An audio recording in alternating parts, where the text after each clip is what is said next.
eh, MR ini nih utang saya nih, ingatin saya ya, buat teman-teman ya. Tadi saya tanya sama profesor saya deh mengenai ini.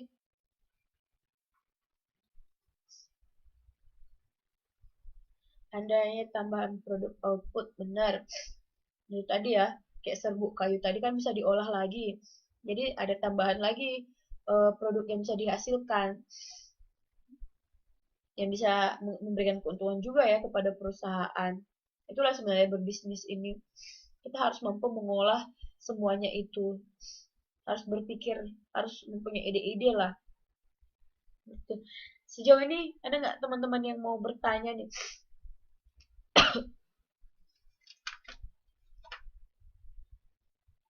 Oke deh ya, karena ini jam 12 juga ya. Oke deh, pasar persaingan murni jangka panjang. Jadi kan di jangka pendek tadi kita sudah menganalisis biaya-biayanya ya, dilihat dari pendekatan biaya total dan pendapatan total, terus pendekatan marginal dan biaya marginal.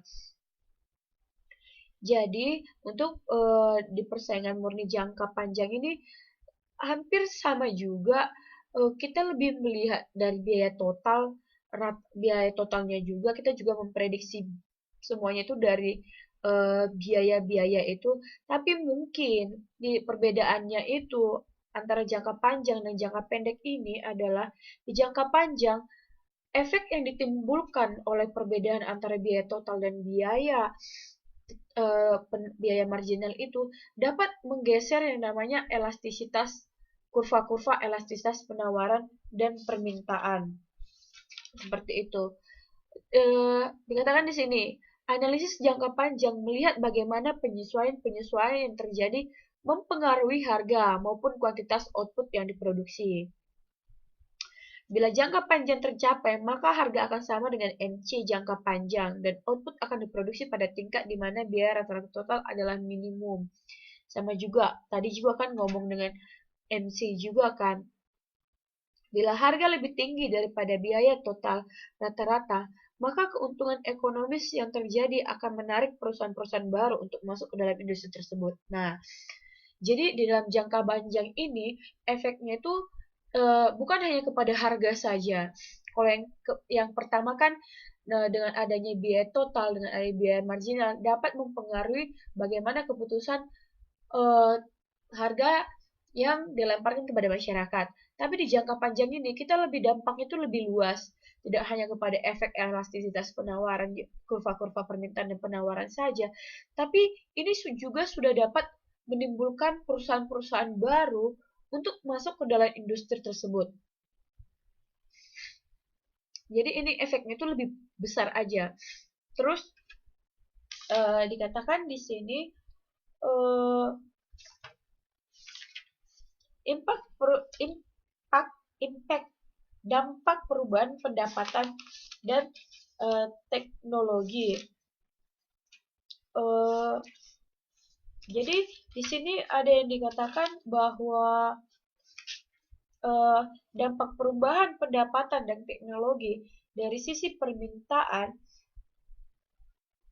Perubahan pendapatan akan menggeser kurva permintaan ke kanan, sedangkan perubahan teknologi juga akan menggeser kurva biaya ke kanan. Jadi uh, yang namanya jika ada namanya perubahan pendapatan dan perubahan teknologi, maka di dalam kurva jangka panjang, di dalam perusahaan persaingan murni jangka panjang, maka dia akan menggeser kurva permintaan tersebut ke kanan. Seperti itu. Dan dampak perubahan tersebut akan menaikkan tingkat output industri ataupun produsen individual. Nah, jikalau semakin banyak yang namanya konsumen melakukan pembelian terhadap pada perusahaan persaingan murni ini, maka semakin banyaklah tingkat output ataupun proses produksi suatu produk di perusahaan, dan tersebut akan menimbulkan banyaknya para pesaing-pesaing tertarik untuk memulai bisnis dalam proses persaingan murni ini. Nah, sama kayak tadi, sama juga kurvanya, yaitu berada dalam yang namanya titik keseimbangan MC dan AC. Ya, dan MR ini sama dengan demand. Ini ada garis. Garis ini memang sudah mutlak ya. Jadi dinamakan dia namanya titik keseimbangan itu ya kayak saya katakan saya tadi ya, bergampang aja. Adanya satu titik yang mempertemukan antara kurva yang satu dengan kurva yang lain. Itu cara gampangnya aja. Di sini dikatakan kurva penawaran jangka panjang adalah elastis sempurna. Karena kenaikan permintaan menyebabkan kenaikan harga yang selanjutnya menarik perusahaan-perusahaan baru ke dalam industrinya. Saya katakan seperti yang tadi ya, bahwa kurva kenaikan permintaan menyebabkan kenaikan harga dan menyebabkan perusahaan-perusahaan baru masuk ke dalam industri tersebut. Nah, di sini di dalam kurva penawaran jangka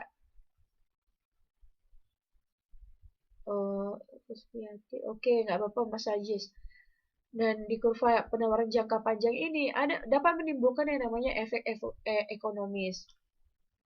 Yang pertama yaitu posisi keseimbangan jangka panjang dalam pasar persaingan murni mensyaratkan MR sama dengan AC, MC harus terjadi pada titik di mana AC menyimpulkan adanya efisiensi ekonomis dalam pasar persaingan murni. Dan yang kedua, hasil yang diperoleh sistem harga persaingan murni boleh dikatakan menghasilkan alokasi sumber daya yang paling efisien ataupun ideal. Perekonomian persaingan harga cenderung mengalokasikan sumber daya yang jumlahnya terbatas dan tersedia bagi suatu perekonomian sedemikian rupa hingga dapat memaksimumkan kepuasan masyarakat. Nah, di sini dikatakan bahwa sistem harga persaingan murni bisa dikatakan merupakan sumber daya yang paling efisien dan ideal. Mengapa dikatakan seperti itu? Ada yang bisa ngejawab saya nggak? Kenapa dikatakan bahwa persaingan murni menghasilkan sumber daya yang paling efisien dan ideal? Menurut logika teman-teman deh, kita dari tadi sudah ngomongin biaya, sudah ngomongin ya kita ngomongin biaya, terus kita juga mengatakan pendapatan. Mengapa di sini dikatakan bahwa persaingan murni itu adalah yang paling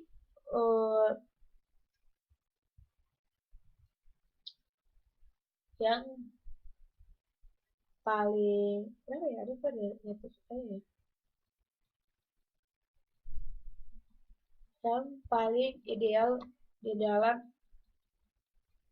proses industri.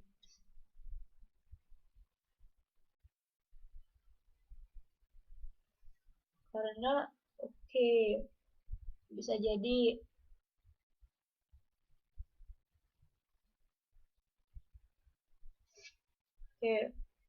karena produknya homogen dan perusahaannya banyak. Ya, bisa. Ada lagi yang menjawab enggak?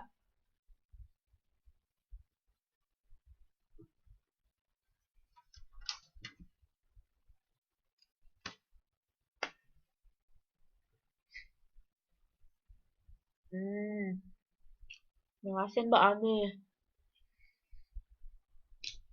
Terima kasih Mas Ajis.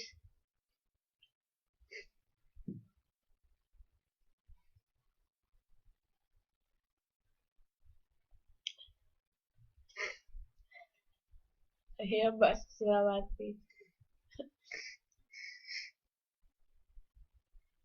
Ada yang menambahin? Ya, jawabannya.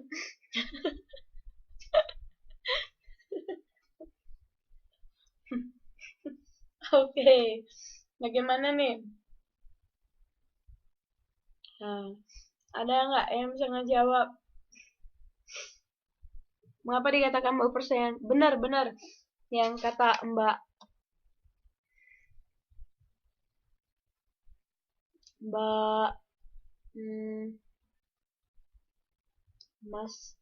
Mas Ajis, Mbak Ami, Mbak Widya, benar. Ada lagi yang mau nambahin nggak?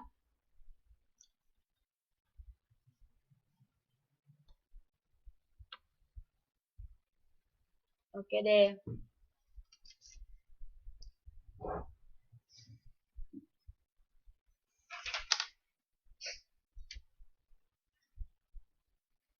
Oke, Mas Ajis mau nambahin? Oke, di sini dikatakan kenapa di sini ideal menghasilkan sumber daya yang paling efisien ataupun ideal adalah karena yang pertama di sini katakan produsen dipaksa memproduksi barang-barang dan jasa yang paling diinginkan oleh para konsumen.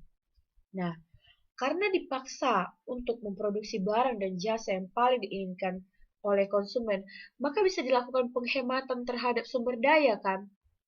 Sumber daya alam kan? Sumber daya ataupun bahan baku di sini. Karena di sini produsen benar-benar mengerti lah apa yang benar-benar diinginkan oleh konsumen. Dan eh, jikalau jikalau produsen memproduksi barang yang tidak diinginkan oleh para konsumen, maka bisa terjadi kerugian dong di dalam produsen dan bahkan memboroskan sumber daya dong kan. Iya nggak? Logikanya seperti itu kan? Karena dia mengerti banget, jadi dia tahu apa yang konsumen inginkan. Jadi karena kok dia tahu apa yang konsumen inginkan, dia dapat eh ya tidak ada yang beli. Eh, jadi dia tidak dapat seenak-enaknya aja menggunakan sumber daya yang lain kan, karena dia sudah benar-benar tahu apa yang diinginkan oleh para konsumen seperti itu. Terus yang kedua dia katakan gini, kemampuan mengadakan penyesuaian penggunaan faktor produksi bila terjadi perubahan-perubahan di dalam perekonomian, misalnya perubahan selera, tersedianya produksi dan teknologi baru. Ya banget. Jika adanya perubahan selera yang merupakan faktor produksi, itu teman-teman belajar apa ya, dipelajarin ya. Karena kalau teman-teman juga pengen buat skripsi, itu bisa jadi salah satu judul skripsi teman-teman juga ya. Kalau teman-teman minat dalam ekonomi sebagai skripsi teman-teman dia akan datang. Perubahan selera ini bisa jadi salah satu judul ataupun topik riset teman-teman, karena yang namanya ini tuh menganalisis dan suatu penelitian yang cukup menarik ya, yang namanya faktor-faktor produksi daripada ekonomi produksi itu. Jadi dikatakan di sini jika adanya perubahan selera, maka tersedianya adanya produksi dan teknologi baru. Terus yang ketiga dikatakan seperti ini. Alokasi faktor-faktor produksi ekonomi yang efisien sebagai hasil persaingan murni adalah akibat dari kebebasan produsen dan para pemilik faktor produksi mengejar atau memenuhi kepentingan pribadi mereka. Nah, yang tiga inilah yang menyebabkan kenapa eh, kenapa sumber daya itu paling efisien dan ideal. Oke ya, ada nggak yang mau bertanya di sini, teman-teman? Ada nggak? Oke ya, mau berlama-lama. Selanjutnya deh, uh, di sini ada dikatakan kelemahan dari sistem harga persaingan. Yang pertama itu masalah distribusi pendapatan. Kenapa dikatakan bahwa kelemahan dari sistem harga persaingan itu adalah masalah distribusi pendapatan? Itu karena di sini dikatakan seperti ini. Pendapatan didistribusikan menurut pola tertentu yang menghasilkan struktur permintaan tertentu. Nah, pendapatan kan berhubungan juga dengan permintaan. Kembali lagi ke seperti yang saya jelaskan di minggu-minggu lalu. Sistem harga akan menghasilkan alokasi faktor produksi secara efisien di mana komposisi barang dan jasa-jasa memaksimalkan permintaan konsumen di produksi. Yang artinya di sini, karena pendapatan masyarakat itu berubah dan terkadang itu tidak menetap, maka terjadilah pola permintaan pun berubah. Sehingga harga yang dapat ditentukan oleh produsen itu bakal tidak sama, kadang mengalami penurunan, kadang mengalami kenaikan karena proses karena dilihat dari pendapatan rata-rata dari konsumen dalam membeli produk tersebut. Jadi di sini pendapatan itu harga itu kan sangat berhubungan dengan pendapatan. Karena pendapatan itu tidak sama, pendapatan dari setiap masyarakat itu tidak sama, maka ini adalah merupakan suatu hal yang menjadi kelemahan bagi sistem persaingan pasar murni. Karena pasar murni ini sangat lebih sangat mungkin persaingan murni ini lebih kepada intensitasnya kepada masyarakat kecil ya menurut saya ya. Target daripada persaingan murni ini masyarakat kecil atau produk-produk yang merupakan kebutuhan sehari-hari dari masyarakat. Yang semua masyarakat membutuhkan itulah harga persaingan murni ini. Terus yang kedua dikatakan, kegagalan pasar sistem harga persaingan murni tidak dapat mengukur dengan tepat biaya dan manfaat eksternal yang cukup besar jumlahnya. Nah, jikalau suatu pasar mengalami kegagalan, itu nggak dapat diukur berapa sih biaya yang sudah dikeluarkan. Dan yang ketiga, itu teknik-teknik produksinya itu menuju pada penggunaan teknik yang paling efisien ataupun pengembangannya serta perbaikan teknik produksi. Dan di sini dikatakan seperti ini. Beberapa sektor produksi mensyaratkan skala produksi besar agar dapat memproduksi dengan biaya persatuan output terendah.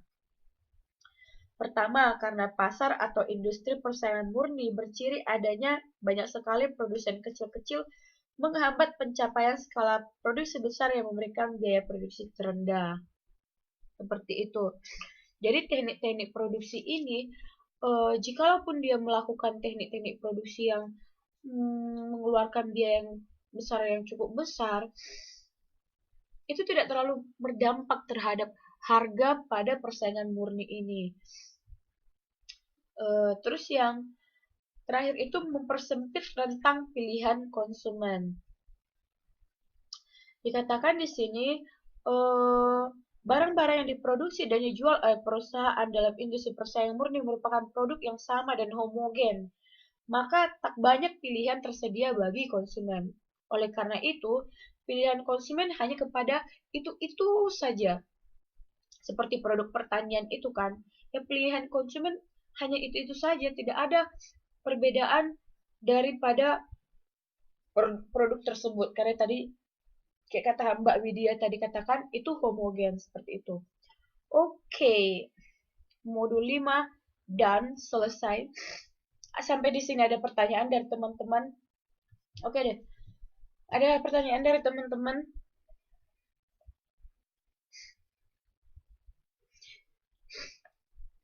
Simple sih menurut saya. Teman-teman nggak harus gimana ya menurut saya ya. Sebenarnya sih cari gampangnya aja sih ya. Bu, tugasnya sudah masuk. Udah Mbak Widya. Sudah masuk. Makasih ya. Jadi intinya seperti ini. Saya ini kan sudah sebelum saya ngomong ke selanjutnya nih mengenai yang namanya persaingan harga murni ataupun jenis pasar ini, ada pertanyaan nggak ya teman-teman? Ada nggak teman-teman yang mau tanyakan? Simple sih menurut saya. Tapi kalau teman-teman pengen mendalaminya lagi, baca bukunya deh. Saya hanya mau menjelaskan di sini garis-garis besarnya aja ya. Pertanyaannya ibu sakit ya. Iya nih mas, sedikit. Biasa. Sakit-sakit. Alay, sakit. Pilek saja. Oke ya. Teman-teman ada yang mau bertanya nggak?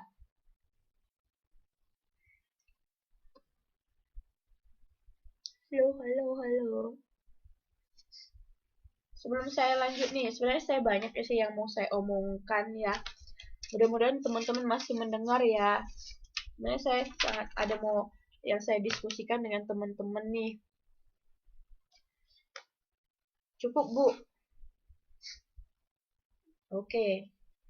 Ya, jadi gini nih, yang pertama yang mau saya diskusikan. Sebenarnya kan hari ini kan seharusnya kita kan hari presentasi. Tapi ada salah satu teman-teman yang mengatakan, bagaimana kalau presentasinya itu ditunda dulu, dan kita lebih pada fokus terhadap modul yang belum diselesaikan. Nah, itulah kenapa pada hari ini kita tidak ada yang namanya presentasi. Ya udah, karena eh, teman-teman sudah ada menyarankan segitu, saya ikut saja. Dan memang juga ya, sebenarnya sih rencana saya sih seperti ini ya. Saya sih kepada yang eh, namanya modul-modul yang belum selesai ini, saya rencana ini lagi sebenarnya saya lagi buat video. Jadi videonya itu saya bakal sharekan di YouTube, teman-teman bisa menonton. Ntar teman-teman bisa menanyakannya seperti itu. Tapi karena mungkin teman-teman punya semangat belajar yang besar juga, ya udah deh, saya nggak usah jadi buat video, tapi dengan saya mengambil keputusan seperti ini, dengan memperbanyak jam pertemuan untuk menuntaskan modul-modul yang belum selesai ini. Seperti itu. Teman-teman mau nggak kita mengadakan pertemuan lagi untuk pertemuan tambahan untuk menuntaskan modul-modul yang yang sisa ini? Karena menurut saya sih ya, yang namanya diantara 4 modul selanjutnya, modul 6, modul 7, modul 8, dan modul 9, modul 6 dan modul 7 itu adalah salah satu bagian dari, karena modul 6 lanjutan dari monopoli murni, monopolistik, dan oligopoli. Terus yang ketujuh, harga faktor produksi. Ya, lagi-lagi kita ngomong harga di sini. Tapi yang menurut saya yang nomor 8 itu sih sebenarnya kita selalu membahas ya keseimbangan, terus dan kegagalan pasar. Dan yang terakhir itu mikroekonomi daya listrik. Itu saya baru dengar tuh. Serius saja ya. Di modul terakhir loh, modul 9. Saya baru dengar tuh sebenarnya mengenai mikroekonomika energi. Soalnya waktu saya S1 juga terus saya sharing dengan teman saya, ada belajar ini enggak ada. Mungkin ini baru ya dari UT, tapi kita kan belajar sabah-sabah seperti itu. Modul 8, modul 9 sih itu lebih pada pengulangan. Tapi modul 6 dan 7 memang itu bisa dikatakan penting juga. Jadi oleh karena itu saya ada rencana untuk teman-teman mengadakan pertemuan lanjutan lagi, pertemuan tambahan. Tapi adanya seperti ini. Itu kan katanya proses tuton terakhir kan tanggal 20. Kita kalau bisa masih dikasih izin nih, nggak nggak apa-apa ya kita berikan, kita buat pertemuan barangkali 3 kali, eh 3 kali lah ya, untuk teman-teman untuk membahas modul ini secara tuntas seperti itu. Mau nggak teman-teman? 3 kali atau 4 kali deh. 2 kali untuk membahas modul, terus 2 kali kita membahas soal bersama-sama seperti itu. Saya bakal nanti ngasih soal-soal kayak kisi-kisi buat teman-teman. Ntar teman-teman bisa jawab, terus ntar kita bahas-bahas di kelas seperti itu. Mau nggak teman-teman? Seperti itu. Atau memang ada rencana lain nih buat teman-teman? Mau ya teman-teman ya? Kita buat pertemuan lagi ya. Tapi itu nggak wajib kok. Kalau sama teman-teman yang mau juga boleh, yang sibuk juga nggak apa-apa. Bagaimana nih teman-teman? Ada yang berminat nggak kita buat eh, modul lagi, mau buat pertemuan lagi untuk menuntaskan modul kita ini? Oke, minat, mau. Oke, oke, oke. Boleh. Ntar ya. Kalau hari Jumat sama Sabtu, teman-teman ada waktu nggak? Hmm, ada. kalau ibu sakit. Terima kasih, Mas. Boleh, Bu. Hmm, Kalau Sabtu nggak pergi malam minggu ya, teman-teman ya. Jangan dulu lah ya, karena mau ujian ya. Jadi di rumah aja ya. Belajar sama-sama ya. Sabtu, kalau boleh Jumat atau Sabtu atau Jumat Sabtu kita ada kelas ya. Ntar saya tanya dulu sama UT-nya, ada nggak akunnya yang enggak dipakai. Ntar saya sharingkan di Facebook. Ntar kita ketemu lagi. Oke, buat teman-teman, setuju semuanya ya. Ntar kalau ada waktu lagi, kita buat deh pertemuan presentasi di situ deh. Buat teman-teman yang mau presentasi, boleh. Teman-teman yang mau presentasi, boleh deh di situ. Kalau ada waktu lagi ya, kita bakal presentasi di waktu itu. Karena saya pengen banget ngedengar suara teman masing-masing. Tapi saya sedikit bingung nih ya. Saya di sini kan ada ngebaca nama-nama yang jarang sekali sih saya dengar sih, menurut saya seperti nama eh maaf nih ya, saya ini Mas atau Mbak nih. Saipul Ngatnan. Itu orangnya yang mana ya? Soalnya saya nggak pernah ngedengar cuti. Oh, dia cuti. Hmm. Oh, dia pulang Indo. Oh, sama namanya Rita Aristiani ya? Ya juga ya, Mbak.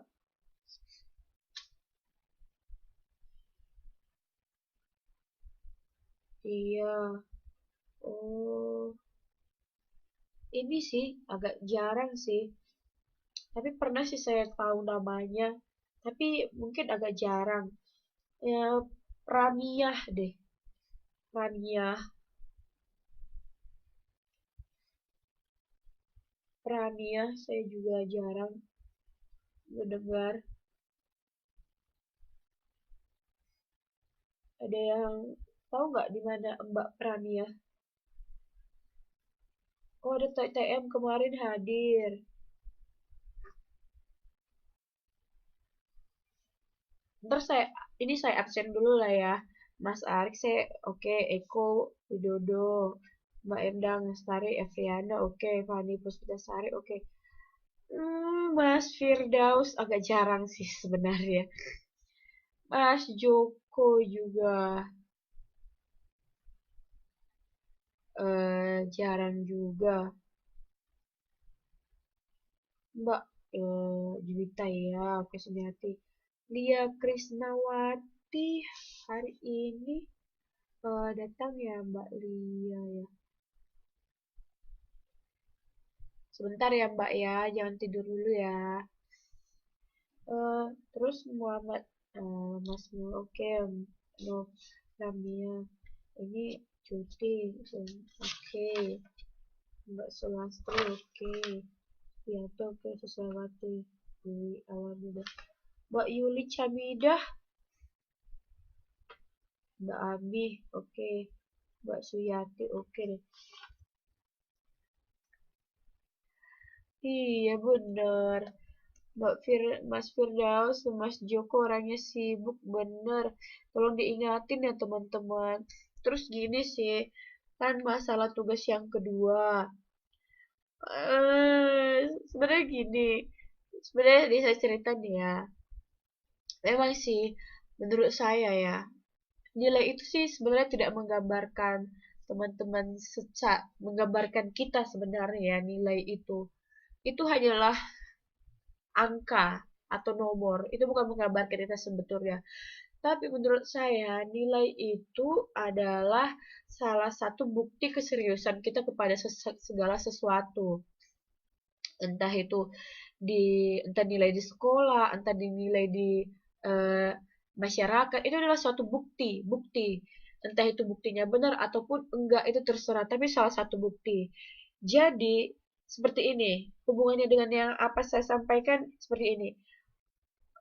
Ada teman-teman yang sama sekali tuh belum mengirim tugasnya dari tugas pertama dan tugas kedua seperti itu. Kan nggak mungkin dong saya buat nilainya kosong seperti itu. Nggak dong kan. Karena saya tahu juga teman-teman sibuk seperti itu. Nggak masalah sih sibuk, tapi saya berharap dong tugasnya dikumpul gitu loh supaya saya bisa menulis di daftar yang Bapak UT kirimkan sama saya seperti itu. Jadi saya bisa menulis angkanya berapa di sini seperti itu. Jadi saya berharap banget ya buat teman-teman nih yang sudah mengirimkan tugasnya, saya mengucapkan terima kasih banyak. Tapi tolong diingatin ya teman-teman, sama teman-teman yang belum belum kirim tugasnya. Jujur aja ya, sebenarnya saya sudah mengirimi mereka pesan masing-masing sih ya. Saya sudah kirim ke Facebook ya, tapi belum dikirim-kirim sampai sekarang. Saya mohon lah bantuannya teman-teman ingatin ya. Karena menurut dari pihak Bapel UT, terakhir penyerahan nilainya itu kan di tanggal 21 seperti itu. Berarti minggu depan dong, seperti itu. Tapi gimana saya mau ngasih nilai ke sana kalau di tugas-tugas dia aja belum dikumpul? Nggak mungkin dong saya hanya ngasih nilai partisipasi. Padahal di sini kan penilaiannya banyak seperti itu. Jadi, saya mohon buat teman-teman yang ingatin sama teman yang lain. Untuk teman-teman yang udah ngirim tugasnya, makasih banget. Apalagi yang ngirim tepat waktu ya. Lucunya ada yang disuruh nggak usah ngerjain, tapi dia mau ngerjain. Tapi ada yang di sini disuruh harus ngerjain, tapi belum dikerjain seperti itu. Jadi saya mohon banget buat teman-teman lah ya dikirim tugasnya biar saya bisa buat nilai nilai tugasnya di sini biar nilainya itu nggak kosong seperti itu ya. Untuk Mbak Evriana saya sudah terima tugasnya. Makasih ya Mbak Evriana. Saya sudah terima tugasnya. Dia nggak bisa masuk kelas online tapi ikut TTM. Lihat tidak ada Bu. Lia Krisnawati nggak ada ya masuknya ya Mas. Ya Mbak Abi ya maaf Mas. Nggak ada ya.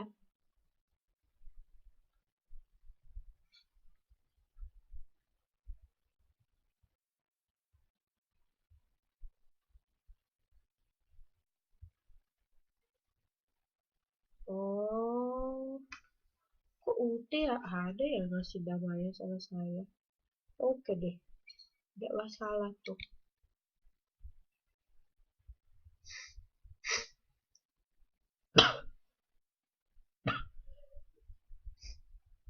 Udah Mas, udah Mas Ajis udah. Makasih ya Mas. Buat teman-teman ya, tolong ya dikasih tugasnya ya, dikirim lah sama saya. Gak enak lah, saya buat nilainya kosong. Atau saya buat nilainya,